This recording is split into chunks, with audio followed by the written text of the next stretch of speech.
I was moving at a pretty high rate of speed through this light matrix and became aware very quickly that these light energies were all souls. Some of them I recognized, some I didn't, but I still felt I knew them. I knew I had been there before, and I knew that every orb of light was unique, but yet there is absolutely no separation. They are connected to each other in a way that is just magnificent, and I'm connected to them. And so I continued moving, felt no fear at all about, well, I'm moving through this light matrix, I'm going pretty quickly, and just really was loving it, and was shown in almost kind of, the way I can describe it was in front of the lights. There were very rapid images of different events from the life of those souls, from the physical and earthly life. I had seen some of my own in what I might call a life review, but actually the focus was not really on my own, interestingly enough. The focus was on these frames, it's the only way I can describe them, of experience that were connected to the souls. But I kept thinking, oh, it's going too fast, I can't really see. It was almost like I was watching a PowerPoint slideshow that was just going too quickly, and you want to tell the speaker, hey, slow down, I want to take notes. But I received the message that it really was not about the events. The important message was to watch how those events affected the souls. And I started focusing on the orbs of light and the souls, and the message was given to me that nothing could harm the souls. No matter what these events were, that the soul remained immortal and intact. And I was shown a lot of things. I mean, births, deaths, and some pretty frightening images, conflict, war, people who had been traumatized in different ways. And again, I focused on watching the light, and I was told repeatedly, you see, none of these things can affect the soul. This is who you are. And nothing that's happened to you in your own life can really affect this, except for one thing. I thought, well, what is that? What is that one thing? And then I was shown slower images of events from both my life and from the life of the other orbs in the matrix. And the commonality of these events were all events where people had shown love or tremendous compassion to people who were suffering. They had helped somebody, smiled at somebody in a grocery store, simple events, or helped somebody through a tremendous illness, or shown compassion. And when those events were shown to me, and they were very clear that they were events of love and compassion, the lights became intensely brighter. Their vibration became quicker. It's the only way I can describe it. It was kind of a vibration of energy and light that became so intensely bright. And the message that I received was, you see, this is who we are. This is who we were created to be. We are loving beings. Love and compassion is what makes us. This is where we came from. This is where we're going to return to. And this is really all that matters. This is really all that can impact the soul. And I remember just taking that message in and just feeling just so warmed and overwhelmed with that amount of love that I was witnessing and feeling. And I can only describe it as an unearthly love. It was nothing like any love I had experienced. The next thing I knew, I went to this place and I had a life review. Now, I was 19. I was a kid. I hadn't done anything really, nothing criminal, nothing bad. I hadn't uh, been a bad person at all. But when you have a life review, it's not a heaven or hell or a punishment thing. It's basically you see what your actions towards others felt like. So you're seeing this in tandem at the same time as experiencing what the other person in the equation was. Let's say you're talking to your mother very sharply. Well, I was able to see it as a spectator, but I was also being able to feel her point of view. So it's kind of hard to wrap your mind around that two things could happen at once, and for some reason it felt natural. So I went through in like a chronological order from being a baby or very, very young until that day on the horse. So it happened all at once, but it was in layers and stages. And I can't there's nothing that I can translate that is gonna explain that to you. But it was pretty upsetting for me because I didn't realize sometimes when I've been short with my mom or done this or that, how deeply it affects another person. Now, on the flip side, I saw some things that I did that were, there was a good deed, it was a good deed and well-intentioned, how big it was. Some of the small things I'd done, like protecting a girl in high school who was bullied by these two nasty girls, and protecting her and befriending her and being the buffer, how big that was. And I saw how painful the bullied teenage girl was, and that was pretty painful. I saw when I did something stupid when I was a little girl and how deeply it affected another little girl, and I'm like, oh my God, I wish I hadn't done that. I felt regret. I felt like this was a blessing. It was a lot of mixed things. It's a mixed bag of tricks. What I figured out during my life's review, the most important thing you can do in this life is do no harm. Do not interfere with another person's destiny. Like, you don't screw somebody else up. You don't screw somebody else over. It's basically like the physicians say, do no harm. Because when you interfere with somebody else's destiny and you truly hurt them or change their life for the negative, number one, you're going to feel it. And it is it's the big no-no. It's the big mistake that some people make. But it's not a heaven or hell. It's more of an understanding and not a reckoning, but an awakening to what your actions are. So I'm not the best explainer of this because it was so many things, so many wonderful things I got to relive, and some of the things I wish I hadn't done, all wrapped into one, like this big surprise that you get when you have your life review. It's hard to wrap your mind around. It's hard to explain, but I'm glad I had it. And it kind of set me on the right path, when I returned. I mean, I really don't want to screw up anybody. But what I experienced was that we feel everything that we experience, that we live through. But we also feel that in relation to our relations with other individuals and the way that we impact how other people feel. We feel all of that as well. And so it is felt, but it's felt without this mental process that we might assign to it here in the physical. Like in the physical, we think about it in terms of this person did these really heinous things, and we'll judge them as bad, and we put them in a box as being that.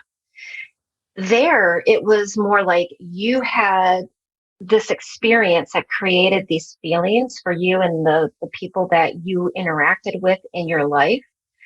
And you're going to share that experience then. It's almost as if everything has to come back and be complete on the soul level. Everything that you experience in the physical life comes back, and you experience it, even if you didn't feel it yourself directly, you feel it in relation to those that you interact with. So if you create environments that are joyful in nature, you will experience the joy that other people have felt because you were connected to them in that way. If you create experiences that are painful, you're going to experience the pain that everybody else experienced as well. But the thing that makes people really uncomfortable, many people, not everybody, is that there should be some segregation of that on the other side. It would be impossible because everybody is part of the oneness. Everybody comes back into this place of complete and total love. When those experiences come back into this oneness, everybody is made complete again. Everybody is renewed.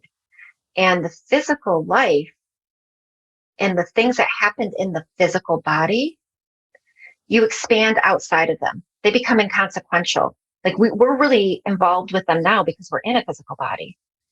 But as you expand into this oneness, what happens here is no longer within your awareness as you expand into more and more and more. One of the things that is often talked about with near-death experiencers is this idea of a life review. Now, I did not have what I've heard as a traditional life review.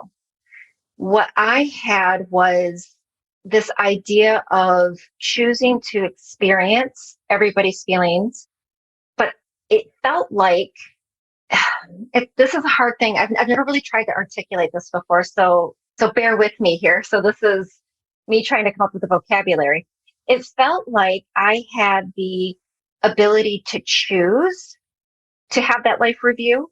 And if I did have a full life review, then my outcome would have been different, meaning I may not have come back to the dental chair.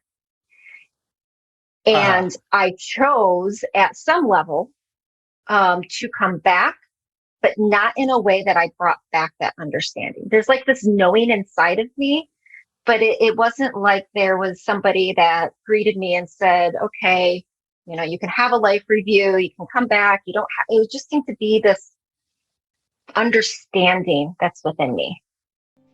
So I regain consciousness after death. I look around, notice my surroundings, and I see my dead body. I realize that I did die, yet I'm still alive. And I was super glad. Once I realized where I was and what had happened, I appeared into this room that was revolving, the life review room.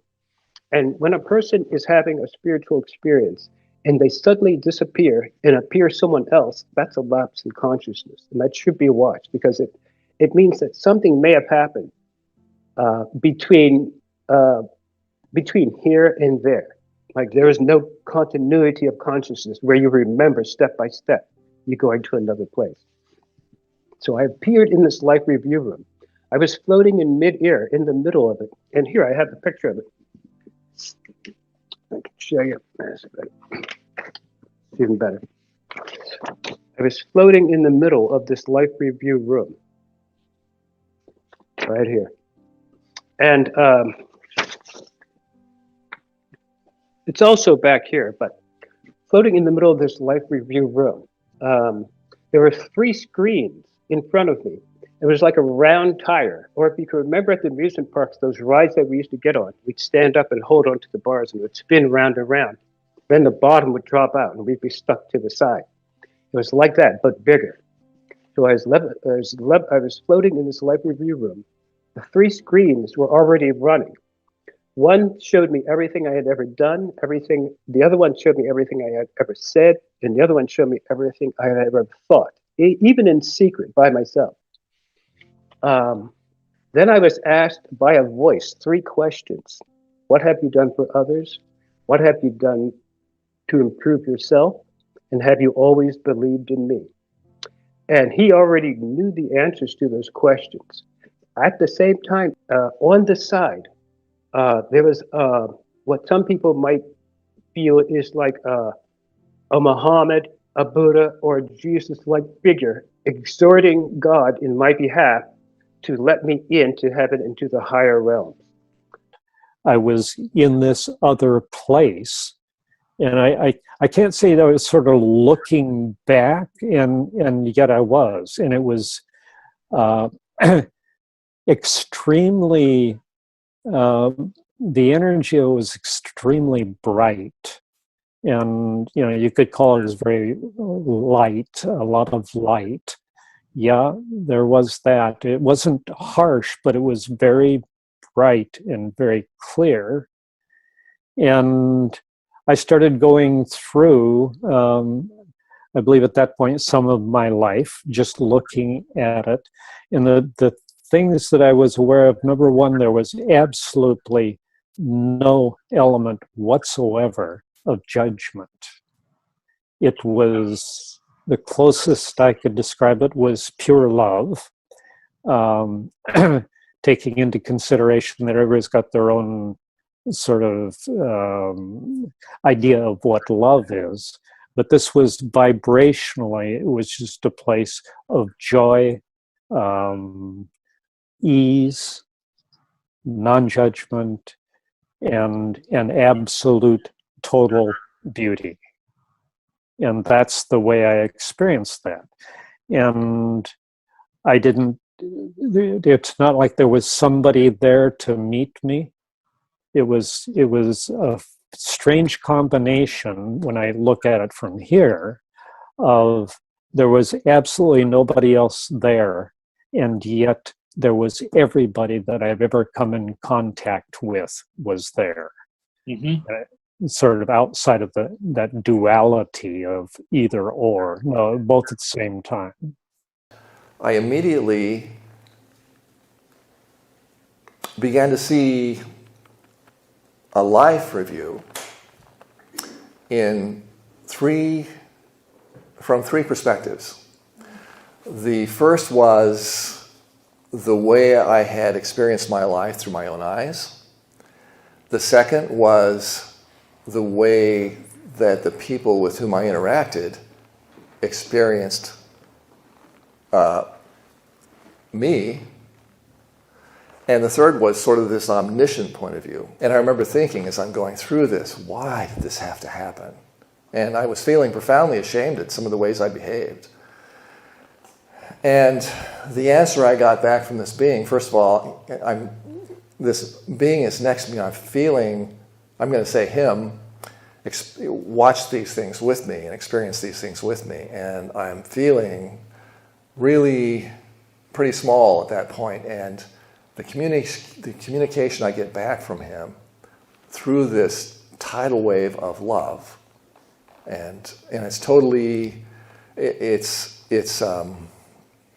what's the word I'm looking for? It's total acceptance and no judgment whatsoever. And the communication that comes through is everything happened the way it was supposed to, and it's okay. So I thought, wow. And so all of these other questions about what had happened in my life, or other questions that I'd had in my life that I'd never been able to answer, all these questions, all of a sudden, popping off like 1,000 flashbulbs, question, question, question. And as soon as I'd asked them, they were answered entirely and satisfactorily. And the way that I felt when I got those answers were, oh yeah, oh yeah, oh yeah, yeah. All of that makes perfect sense now. So, and as I was experiencing, as I'm enveloped in this love, there's no way to describe the power of it.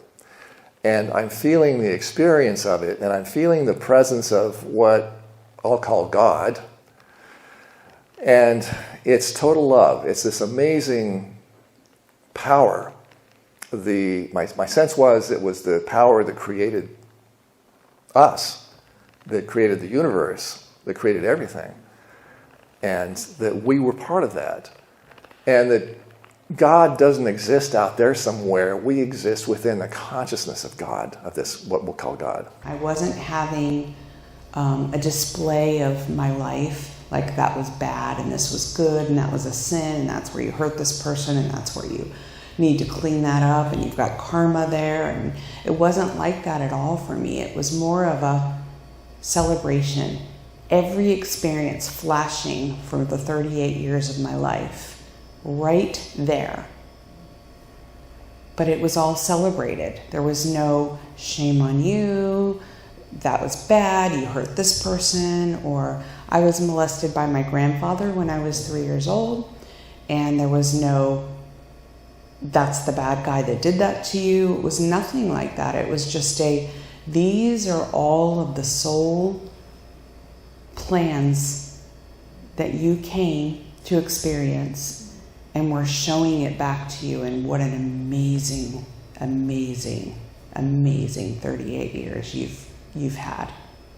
It was just seconds, the whole 38 years. And it was replayed beautifully. And again, when I say replayed, our mind goes to, was it a teleprompter? Was it, I can't explain that to you because there was nothing physical. I just knew we were in this thing that felt like a monument, and I felt somewhat unworthy, almost like it was a church or cathedral or something that I didn't necessarily deserve to be in. Having this experience of seeing my life play out in front of me and all the lives that I had seemed to touch.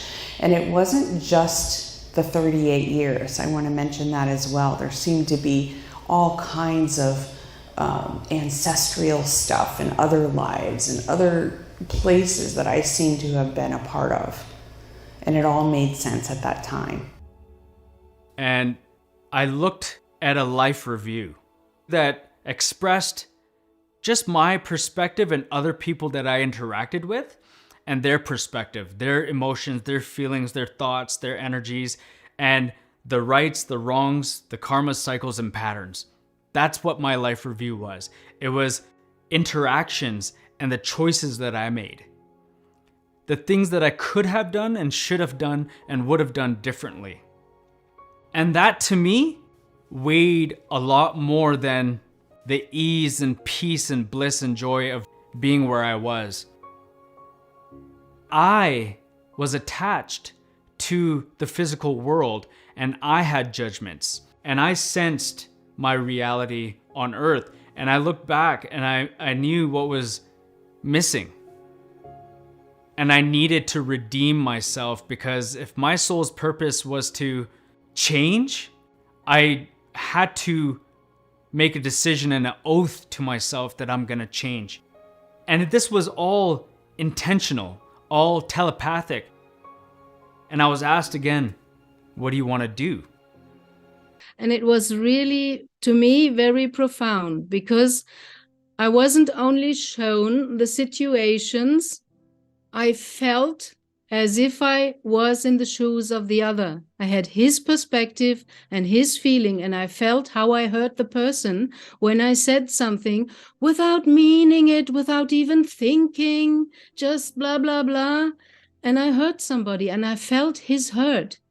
And that struck me, and I understood, wow, we're really all one. What I did to him, I did to myself.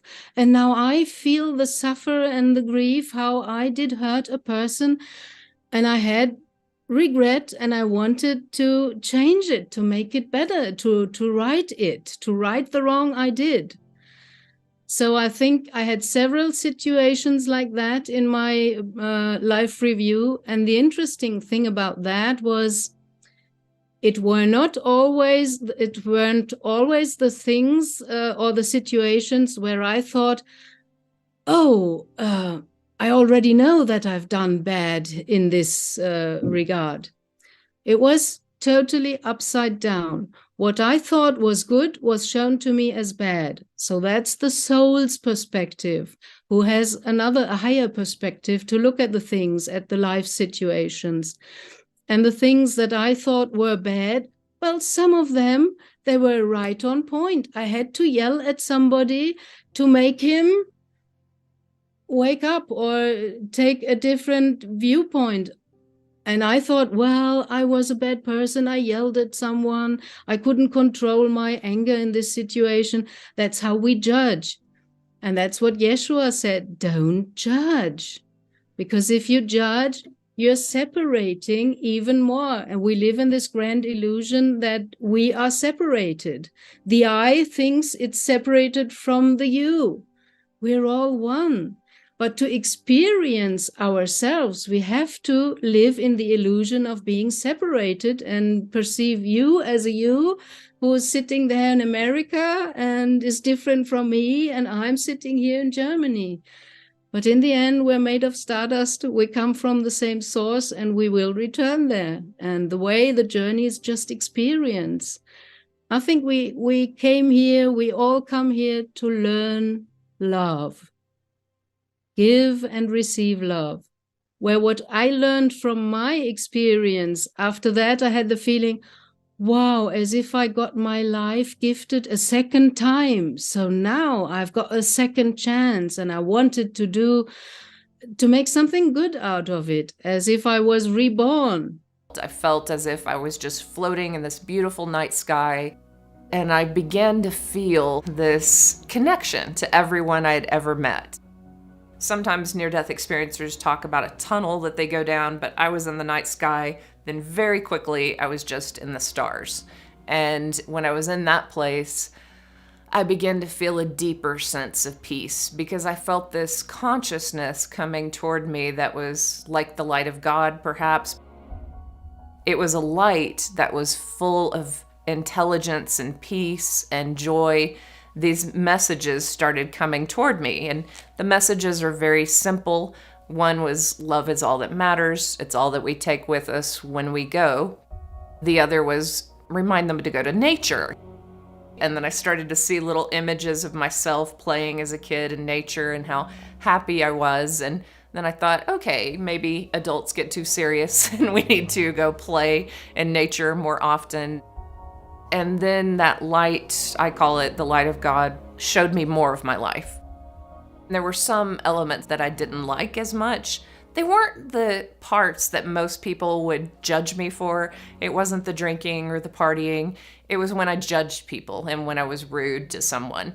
That's what God showed me was not right, because I wasn't looking at the heart of people. I wasn't looking at who they were inside. I was judging them based on where they went to college or what clothes they wore or if I deemed them cool enough to be my friends. And there was this one couple I worked with who actually prayed for me.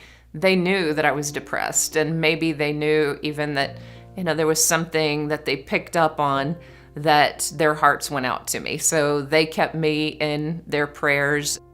Maybe they were even a part of why I didn't die with that suicide attempt. Their love was an observant love, but it was a love that participated in my life. And I saw, I missed out on some really good friendships because I was superficial and judgmental and lost in my own pain and darkness instead of looking at people around me. And I was like, I'll never do that again. And I'll always look, I promise, into the hearts of people. And that was my big lesson in the near-death experience. So then I start laughing and vibrating, and I go, oh, this is it. Like, this is what I've been wondering about all my life. Like, what's this side like? But I thought I had so much more time.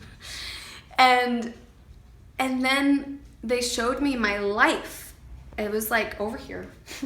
So we kind of moved, and it was like drawers stacked up on top of each other, and you could look down through it, and I could see my whole life. It was almost like different parts of my life were in different drawers, but my life was really small.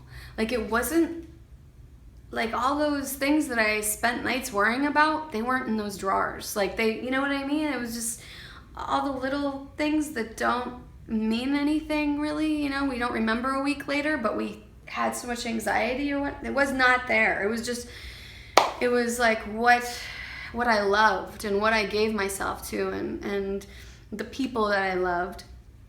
All of that, the emotion of my life, that was in those drawers. And again, I knew my whole life instantly, and it was and it all made sense, and I was here now, and it made sense.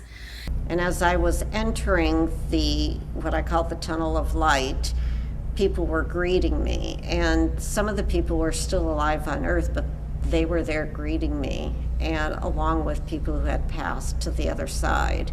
They were welcoming me, there was music playing, and I didn't care. I just had this drive to get to the light, the source, the power, which was totally blinding light, yet I could look at it. It was almost an oxymoron. And I got to the light, and I said, why was my life so difficult? And the essence, the light, God, whatever you want to call it, the source, said, don't you remember you chose this? And he brought in some guides that individually took me to a table and said, remember when you chose this? You also chose these things and we told you not to because it was too much to handle. So, but you insisted, you wanted to do it. And then they sent in more guides who went through the same process because I kept choosing a lot of things. Apparently I wanted to do it all in one lifetime. And then I recalled the choices I made pre-birth, which sort of solidified and said that was okay. So I went back to the light, and the light says, now it's time to judge your life. And I did a life review, which to me appeared as a film strip with the leader holes to it. In each frame was a different instance of something that happened in my life. And I came to one that I was very regretful over. And a boy used to torment me, and I finally reacted one day and I hurt him. And I regretted that. And I told the light that that's what I regretted. And the light told me, well, you know, you've achieved what you went there to do, and you may stay here in the light. But we have another thing we want to offer you. And they opened what I call door number 2. And they opened it a crack and they said, or you can go back and achieve what's behind door number 2. And I questioned him, the source, and I said, would that mean the doctor's going to remain a doctor? He won't quit his profession? And the source said, yes, he will remain a doctor if you go back. And I said, I was giddy with joy, and I said, then I'm going back. I want him to remain a doctor. That's my gift to him. And I was popped right back into my body instantly. And then I'm pushed through this tunnel. And it wasn't until later I realized that was my birth, because then the next thing I see is my mother cradling me. And I looked so much like her, I was confused and thought that I was looking at myself at first. But then I realized I'm feeling everything. I can experience everybody's points of view. And my mother was 18 when she had me. And that was when I got, wow, she loved me, she wanted me. And that euphoria that I was experiencing, that was in the birth canal. That was my own. I want to be here, like my choice to live. But it was also hers, her desire to have me. Mm-hmm. So that was just a complete surprise to me, the first of many. And so then I went through my life, beginning to end, every moment of my life. Parts of it were just rushed through, not important, but parts of it were slowed down so that I could experience. And the point of it was experience how everybody else around me experienced. So out of that, it's like exoneration and patience and love and forgiveness for my father, for my mother. And then also getting how my actions impacted others. That was the big one, right? I mean, at the time, I really, truly hated my husband. You know, it was abusive, but suddenly I'm seeing through his point of view. I'm getting, wow, he just got what I got. He got a set of circumstances. He got a set of parents. He got his DNA, and then he got all of his experience that led up to how he was the way he was when, you know, and I had contributed somewhat to that. So I was able to see completely. And then it came all the way to the end. And I was pretty excited. Wow, I'm dead. I knew I was dead. I took 3 immediately. Well, there was a lot of lessons, but the 3 most primary lessons that I figured I felt as almost the life review were like gifts to me. The first was acceptance, because I saw my entire life and I got to see it through other people's perspectives, through that exchange. And I got to see it in such a way that I understood, I suddenly knew who I was. And I could accept that this is who I am. And that I may not be a perfect person, but I could accept that this is who I am right here, right now. And that I can work on myself. I have a lifetime to work on myself. And I'm probably going to have more lifetimes to work on whatever it is my agenda is at that time, in future lives or past lives. And I feel that, so that acceptance was a big lesson for me, because with acceptance, you can be comfortable in your skin and your surroundings and talking to everyone else. And with that life review and those interactions, I saw acceptance of other people as well.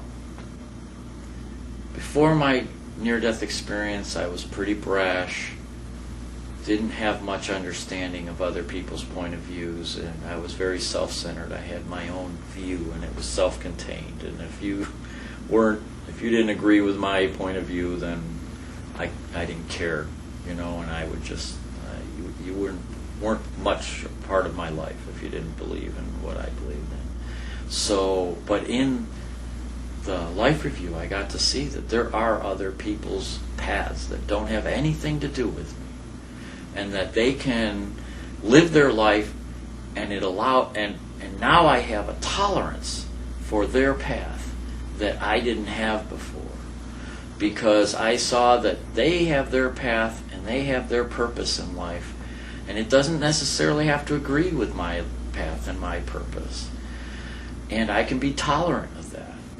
And that was a big lesson for me as well. I suddenly could accept who I was, and I could be tolerant of others.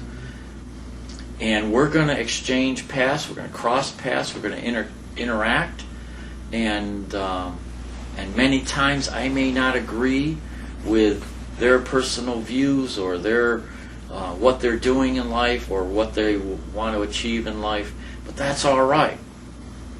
In fact, I think that a lot of life's interactions, I think all of our life's experiences need to be enjoyed, the good and the bad, because we're going to meet some people that are going to push our buttons and maybe push us to the brink of anger or something like that. And that's a good time to look at what caused that, what brought that up within me. So they could be a teacher to me, Mm-hmm. And I've had some really good teachers that have pushed a lot of those buttons, and so I've learned from that. Mm-hmm. And so I'm a lot more tolerant. Mm-hmm. I also saw that we can all experience something together.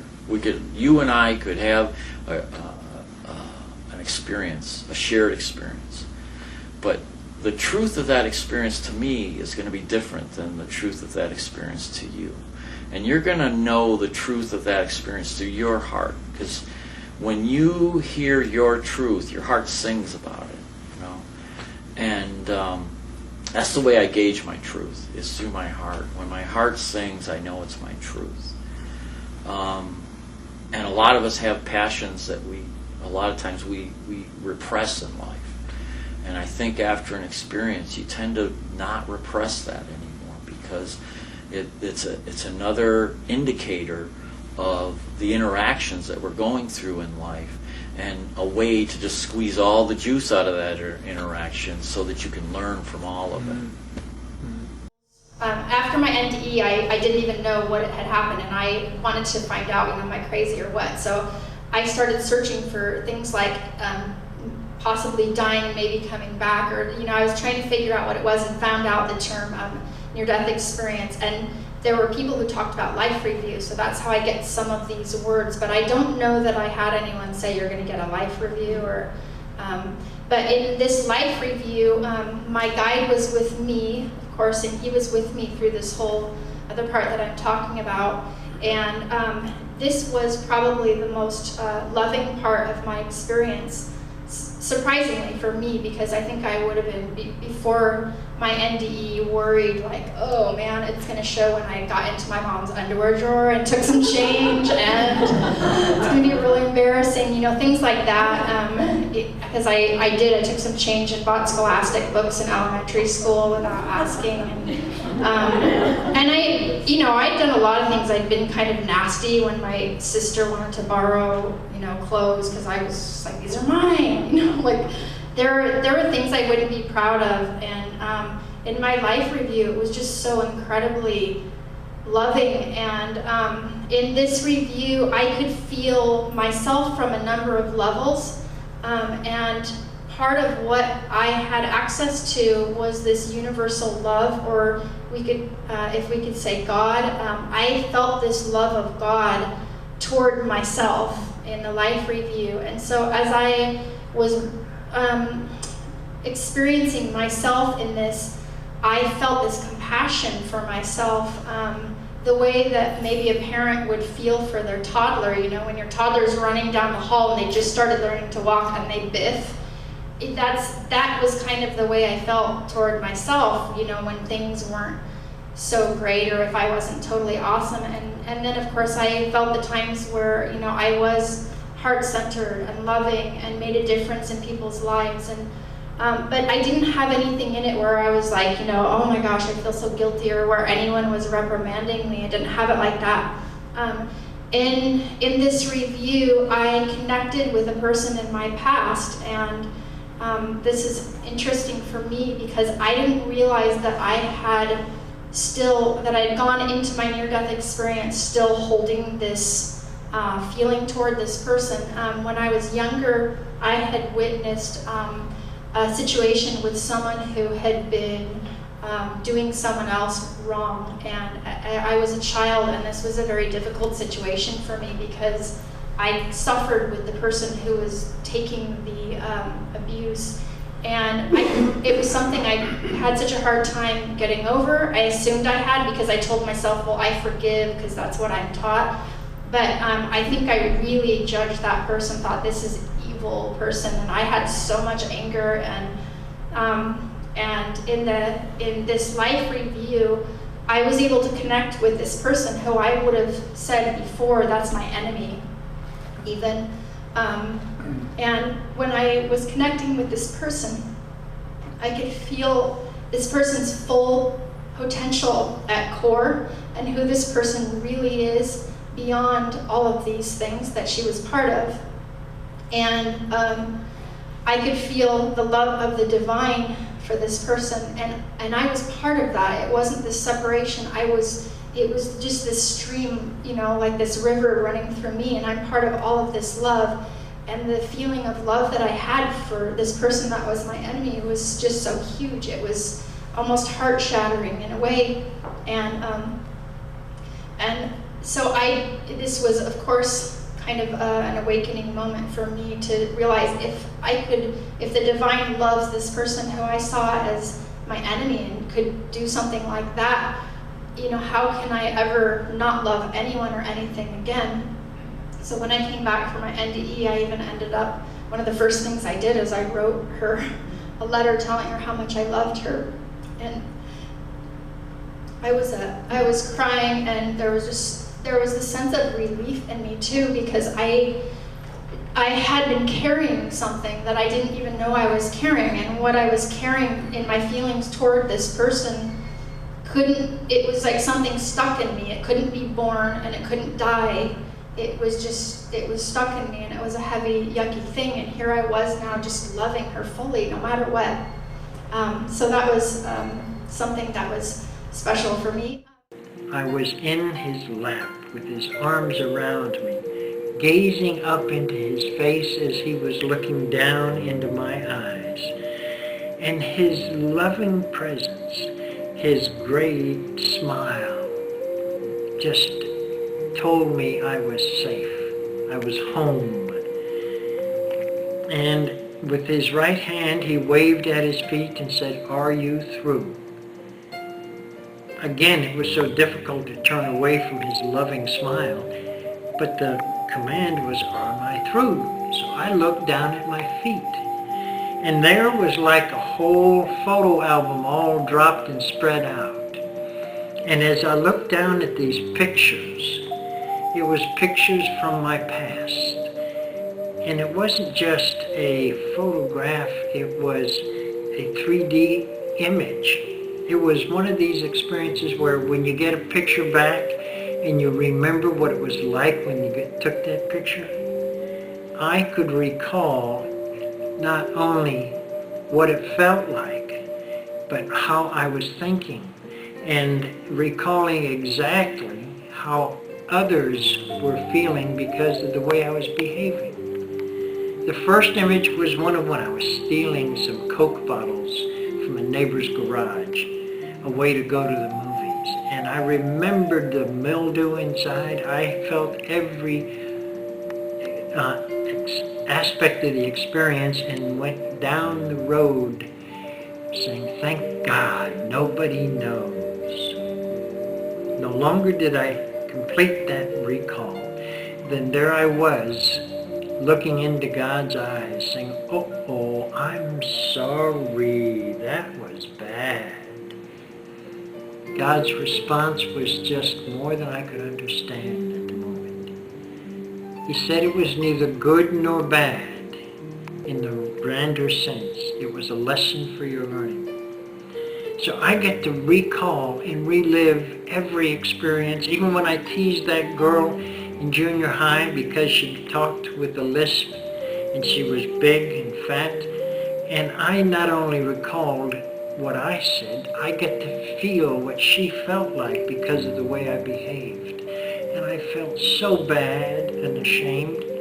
God's response was again, neither good nor bad. It's a lesson for the learning. I was proud of when I saved this lady's life, and again, neither good nor bad, it's a lesson for the learning. So as I recalled all my experiences, I got to see what we hear so often of a life review. We not only get to look at what we've done, we get to feel what we felt, and we get to feel how our behavior affected others. I turned to God with great thanks for the loving presence. And again, the question came back, are you through? I looked into his eyes and I said, well, there's no way I want to leave.